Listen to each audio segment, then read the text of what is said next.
Well, hello, I'm Desiree Mobed. I'm the director of the Alden Kindred of America. We're here at Alden House Historic Site with two very special guests.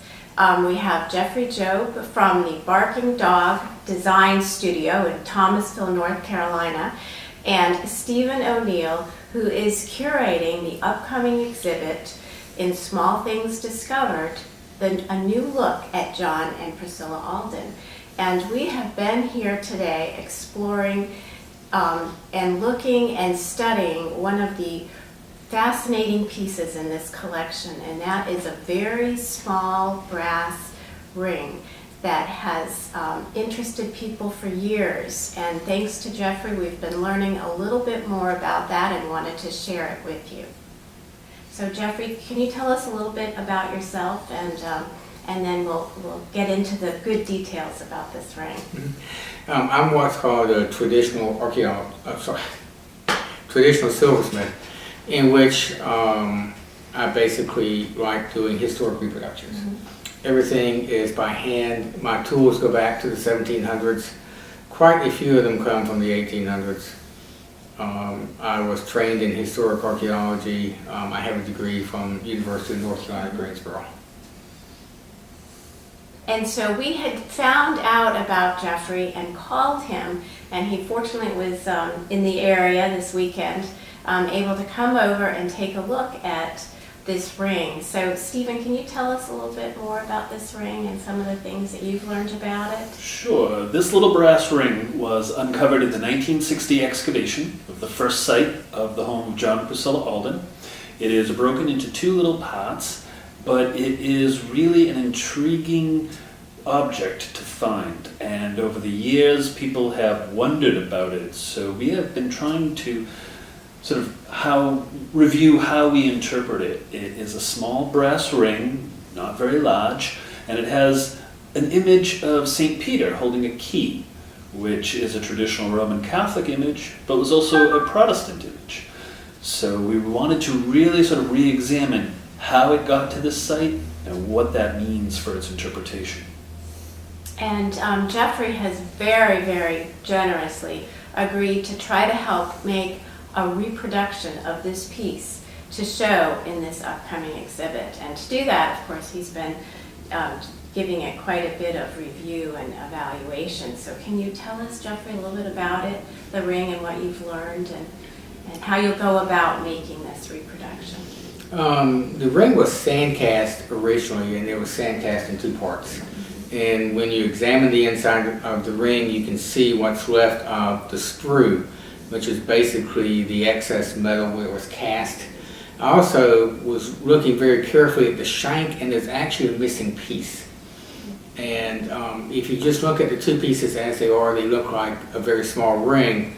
But I've seen many rings that have been snagged and broken, and it had that particular type of curve to it. I was able to use the mandrels and basically figure out the size. It was originally about 6 1/4, so that when I do the reproduction, I will make it what the original size was, 6 1/4. It's really fascinating. It's unique. I've never seen a trade ring with St. Peter on it.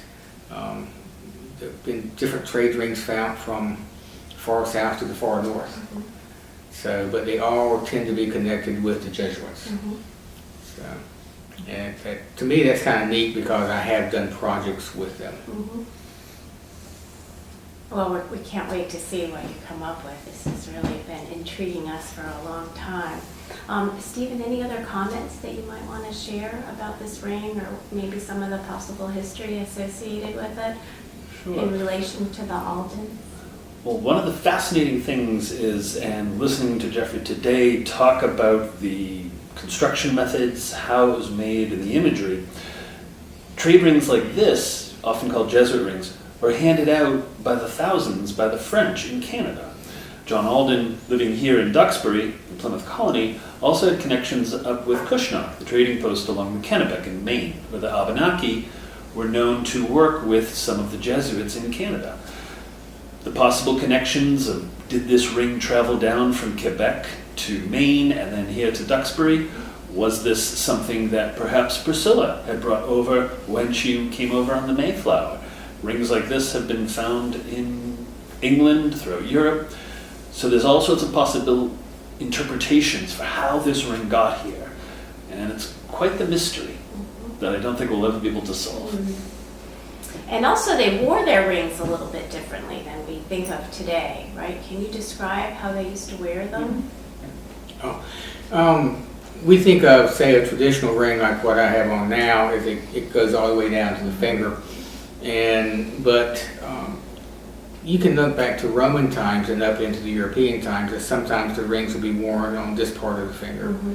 And so when we look at antique rings, you need to be careful about saying the person was smaller because it may just be the way they wore the ring. And that's one thing I always take into account when I'm looking, for example, at posy rings and stuff like that. It's all very interesting, and of course you'll have an opportunity to learn more about this and see this fabulous reproduction when the exhibit opens, which will be June 1st of this year, here at the Alden House Historic Site. And when you have a chance, please check out Jeffrey's website. Jeffrey, can you go ahead and get that as well? Share some of the other history of what he does. Thank you. It's barkingdogjewelry.com. So barkingdogjewelry.com. I'm a traditional silversmith, and as I said, my tools go back hundreds of years. I do a lot of historic design pieces, and I've been honored to have about 3 times pieces photographed for Early American Life magazine. So each year I make 2 pieces for the directory, and I like working with historic pieces. Oh, we can't wait to see what you come up with, and are so grateful to you for sharing your knowledge and expertise with us on this project. I appreciate the opportunity. Yeah, thank you. Thank you. Yes, Thank you.